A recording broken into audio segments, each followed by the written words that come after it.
आप क्या चाहते, क्या हुआ है आपके साथ में? मेरे साथ ये हुआ है कि बीपीएम सर ज़बरदस्ती मुझे धमका करके 50,000 रुपया लिया है। कब लिए हैं आपसे 50,000 रुपया? 6 तारीख को। 6 फरवरी। किशनगंज जिला के दिगलबैग प्रखंड अंतर्गत तुलसिया पंचायत के जीविका कार्यालय में लगा है 50,000 का आरोप। प्रत्यारोप प्रशासन से लगाई जांच की गुहार। बताते चले कि दिगलबैग प्रखंड के तुलसिया पंचायत में जीविका सेंसी बेगम पर बीपीएम द्वारा लगाया गया है 50,000 का आरोप। जीविका सेंसी बेगम वरीय पदाधिकारी से जांच कराने की मांग की है। वही सेंसी बेगम की सिस्टर शहजादी ने बताई, जीविका सीएम दीदी गौसिया बेगम अगर फोन पर कहीं बात करती है तो बीपीएम द्वारा बोला जाता है यहाँ ऑफिस का फोन उठाने में फुर्सत नहीं, अपने बॉयफ्रेंड से बात करते रहती हो। 6 फरवरी को। तो किस आधार पर लिए, क्या बोल के लिए? वो बोल रहा है कि तुम भीओ से पैसा तुम लियो, तुमको अभी जमा करना है, नहीं तो तुम पर केस किया जाएगा। तो फिर आप इतने दिन के बाद आप अभी तक क्या कर रहे थे? कहीं मतलब थाना गए या फिर किसी नहीं, थाना वाना नहीं गए हम। बोले? हाँ, मुखिया को बोली। अब मैं अपना ग्रुप की दीदी लोग है जो सीएम बीके, वो सबसे बात की हूँ। वो लोग बोल रहे हैं कि दीदी अगर आप गलत नहीं हो तो हम सब आपके साथ। अपने आप इस मामले में आप कितना सत्य मानते हैं? मैं सही हूँ, मैं यही जाने। नहीं, मैं नहीं ली। तो आप पर लगाया जो ये इल्जाम है यानी कि बिल्कुल सरासर गलत है। हाँ जी, गलत है। चलिए, हमारे साथ और भी बहनें जुड़ी हुई है, उनसे पैसा जमा कर रहे हैं। कितना दिन हुआ तुम्हारा? मैं 6 तारीख को जमा की थी। 6 तारीख को? हाँ, आज हो गया 12 तारीख। करने के लिए कौन बोला? BPM sir. बीपीएम सर क्या बोले थे उसे मैं बोला कि केस हो जाएगा अगर तुम जमा नहीं करोगे, तुमको अभी जमा करना है, नहीं तो तुमको जॉब से हटा दिया जाएगा। तो मैं भी डर से जमा कर दी कि चलो बात बाहर नहीं जाएगा, मैं जमा कर दी, बाद में मैं दीदी लोग से ले लूँगी। मगर नहीं, वो बाद में मुझे कॉल करके क्या बोल रहा है कि अब तुमको जीविका से हटा रहे हैं। 4 बजे कॉल करके बोला ये बात, जबकि पहले वो मुझे बोला कि देखो और भी दीदी लोग कोई गलती किया है मैं उसको माफ़ की हूँ ना, तो तुमको भी मतलब ये कर दूंगी, आगे से ये सब नहीं होना चाहिए, तो इसीलिए मैं पैसा जमा कर दी। आखिर तुम क्या चाहते हो? इनकी जांच किया जाए। अभी मैं ये चाहती हूँ कि मैं ये मेरे वरीय पदाधिकारी से हाँ वही जांच करे। ये कहानी क्या है? एक बहन जो आप पे इल्जाम लगा रही है। मैं पुनः आप लोगों को बताना चाहूँगा कि एक बैंक मित्रा है जो कि टप्पू ब्रांच में बैंक मित्रा का काम करती थी। उनके द्वारा बार बार वित्तीय अनियमितता की सूचना मुझे प्राप्त हो रही थी। इधर भी हाल फिलहाल में मुझे ये सूचना प्राप्त हुई कि उस दीदी के द्वारा 50,000 रुपये किसी दीदी के नाम से निकाल के रख लिया गया है। जब ये घटना मुझे मालूम हुआ, मैंने छानबीन किया और जिस दीदी के नाम से पैसा निकालने की बात थी उससे उस दीदी को इस बैंक मित्रा द्वारा कॉल किया गया और बोला गया कि तुम इस 50,000 रुपये को गछ लो कि तुमने ही लिया है। उस दीदी ने इनकार कर दिया कि मैं नहीं गछूंगी, मैंने पैसा नहीं लिया है, मैं नहीं गछूंगी।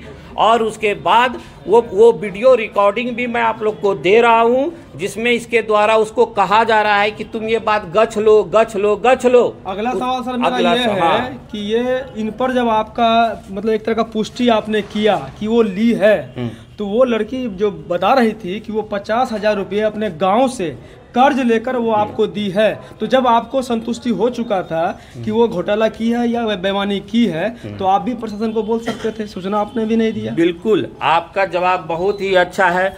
मैं आप लोग को बताना चाहूँगा कि जीविका में जब किसी तरह की वित्तीय अनियमितता की घटना पाई जाती है, 1 घंटे के अंदर वरीय पदाधिकारी को सूचित करना बहुत आवश्यक है। मैंने इस घटना के 1 घंटे के अंदर अपने सभी वरीय पदाधिकारी को सभी बात, सूचना, वीडियो वगैरह सब भेज दिया। इसके बाद मुझे वरीय पदाधिकारी द्वारा ये सूचना मिली कि जिस अगर बैंक मित्रा ने किया है उसके ऊपर आगे एक्शन लीजिए। मैंने उसे महिला समझते हुए अभी तक कानूनी कार्रवाई नहीं किया है और चूँकि वो 50,000 ली है। अगर और आप लोग से एक दरख्वास्त है कि आप सोचिए, मैंने उसे ऑफिस में बुलाकर बोला कि तुमने 50,000 लिया है तो जमा कर दो, और वो 2 घंटा गई बिना किसी पैसे की, दूसरे पैसे को उसने अपना पैसा जमा कर दिया। ये संभव है? आप फिर देखिए बीच में, और अगर आप सोचिए मैं आपको बोलूँगा कि आप 500 रुपया लिए हो मेरा और जाओ घर से आओ और उसके बाद 500 रुपया जमा कर दो, आप घर जाके पैसे मेरे जमाने के लिए इन्होंने किया। दूसरी बात, इनके द्वारा मोबाइल पे एक्सेप्टेंस है कि मैंने 50,000 रुपया दूसरे दीदी का लिया है, ये एक्सेप्टेंस है। और इनके द्वारा लिखित में दी गई है कि मैं शाम तक पैसा अगर जमा नहीं करती हूँ तो मेरे ऊपर पुलिस की कार्रवाई की जाए। ये इतना ही है। तो अब क्या है, दीदी का ये उन्होंने उसी दिन शाम को पैसा जमा किया। मैंने डिस्ट्रिक्ट में सारी बात को खबर कर दिया। डिस्ट्रिक्ट द्वारा मुझे तुरंत बोला गया, तुरंत एक्शन लीजिए। मैंने तुरंत एक्शन लेते हुए CLF की मीटिंग में इस बात को रखा और इनको तुरंत बोला गया कि जब तक की जांच पूरी नहीं हो जाती है तुम बैंक मित्रा के पद पे कार्य नहीं करोगी। चलिए, धन्यवाद। धन्यवाद। एजेंसी को ऐसा बोला जाता है, तो मैं भी साथ में आई थी, उसके साथ में आई थी कि चलो तुम अकेले डर रही हो तो मैं जा रही हूँ तुम्हारे साथ, चलो सर से बात कर लूँगी। तो सर हमको अंदर जाने नहीं दिया, अकेले से एजेंसी को गए, सर हमको अंदर जाने नहीं दिया। उसको डरा धमका के बोला कि आज 50,000 रुपये जमा करो वरना तुम्हारे नौकरी चला जाएगा, नहीं तो तुमको जेल करवा देंगे, आज FIR कर देंगे। तो CNC क्या किया, ब्याज के साथ पैसा वापस किया। मैं भी उसके यहीं पे CL ऑफिस में थे। फिर सबको मेरी CM 5 और CM थी मेरे साथ, सबको छोड़ के मैं उसके साथ चले गए घर चले गए। ब्याज के साथ पैसा लिया 50,000 रुपया। उसको हम फिर ये भी बोले कि चलो पहले सर के पास, CNC को बोले कि सर के पास चलो, ये पैसा पहले उसको दिखा दूंगी तब जमा करूँगी। बोला कि नहीं हम रसीद भेज देंगे। अब सर ये भी बात झूठ बोल रहा है कि 1,49,50,000 रुपया जो जमा करने के लिए आई थी दीदी, उससे 50,000 रुपया CNC लेके तब अपना पैसा जमा किए। तुरंत में 2 घंटे के अंदर 50,000 रुपया कहाँ उसको मिल गया। तो वहाँ जो बैंक में चौकीदार रहता है, हम उससे जब पूछे कि अंकल ये तो उसको तो हम पैसा ब्याज में दिए हैं, तो यहाँ पे ऐसा बात हुआ था। तो बोल रहा है कि नहीं CNC तो अपना बैंक से प्रेस से निकाले थे पैसा, ये बात गलत है।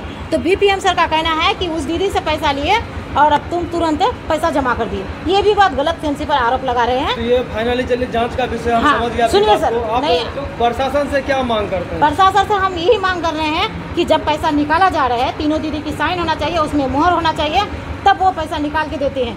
नहीं तो हम लोग को पासबुक भी प्रिंट करके नहीं देते हैं बैंक मैनेजर और कैशियर सर। तो CNC को पैसा कैसे दे दिया? तो इस विषय में पहले CNC जांच होना चाहिए बैंक में कि पैसा किस लिए निकला, कैसे निकला, किसने निकाला, तो उसका एजेंडा भी रहता है। ये जो जीविका जो चलता है, इससे पूरा आमजन जो है, गरीब अमीर यहाँ जुड़े हुए हैं। हाँ। आपको लगता है कि इस तरह का मामला जब हाईलाइटेड होगा तो विश्वास जो है जीविका पर टूटेगा इंसान का? सर विश्वास सब, हर लड़की ये बात दबा के रखती है सर, हर लड़की के साथ ये सब होता है सर। नहीं मान रहे, गौसिया है, नाजबिन है, अभी नाजबिन को CC धमका रहे थे। हर लड़की दबा के रखती है, मगर झूठ हम लोग दबा के नहीं रखूंगी। चलिए ये तो बात सच है, जांच का विषय हाँ, है, जांच का विषय है सर। चाहे अगर आज हम पीछे हो जाएं तो किसी लड़की BPM के ऊपर कि हम लोग जब किसी से बात करते हैं तो मिले नहीं थे।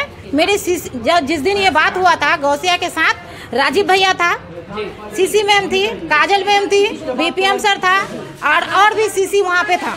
तो CM से बात करते करते यही बोल रहा था कि तुमको फोन उठाने का फुर्सत नहीं है और बॉयफ्रेंड के साथ घूम रहे हो। कितना दिन हुआ गौसिया? 3-4 महीना हुआ है, 3-4 महीना हुआ है बात बोले में। और ये माध्यम से प्रयोग किया उनके माध्यम से या फिर डायरेक्ट? नहीं, डायरेक्टली वीडियो बना रहे थे सर। अच्छा। तो वीडियो में ये बात कट कर दिया। जब हम लोग से बात कर रहे थे, उस समय वीडियो बना रहे थे। जिस समय सर अपना बात बोल रहे थे उस समय वीडियो नहीं बनाए। क्या नाम है तुम्हारी? शहजादी बेगम। कहाँ से हो तुम?